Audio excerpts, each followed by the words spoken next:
I was raised as an expat in Hong Kong, Nigeria, Malaysia.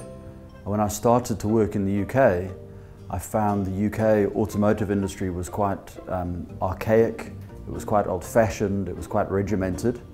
And the opportunity arose to come to South Africa, and that was on a 2-year contract, and I've been here 19 years. There's a fundamental gap in the education system in South Africa for the masses.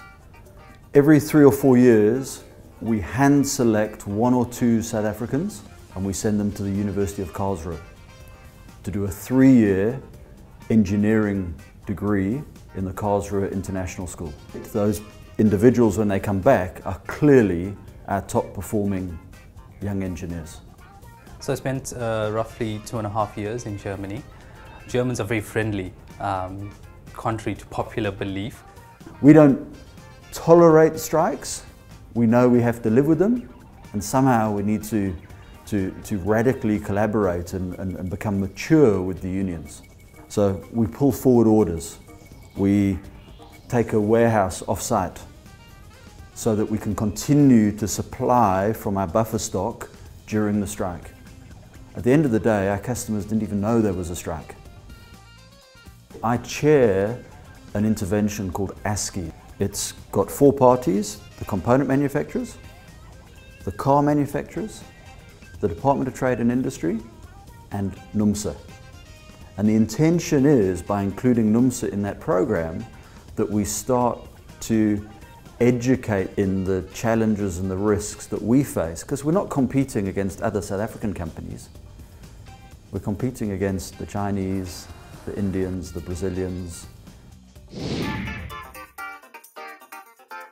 Our government has identified manufacturing as a key driver for gross domestic product.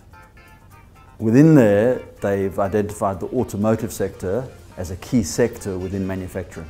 They are clearly supportive of foreign direct investment into South Africa. They're clearly supportive of trying to get our industry to be competitive. There are 2 very encouraging schemes that are in place. One is the Automotive Investment Scheme, where for any capital investment made in the country, you can receive up to 30% cash back from the government. And the second scheme is the APDP, which essentially gives us tax credits, which we can sell in the marketplace. And that can be equal to 6 or 7% return on sales. The South African infrastructure is fantastic. Our highway network, our road network.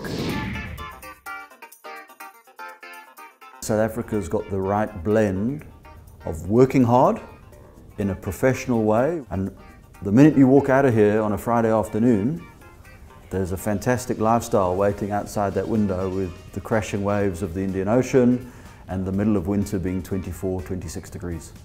Anyone who's coming from Germany needs to realize that there's a very different dynamic here. We're very serious, we do things very, very well.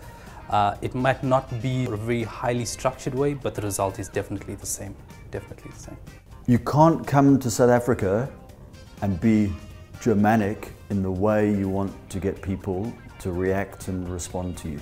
So you have to soften the edges and become more familiar and more influential as opposed to assertive.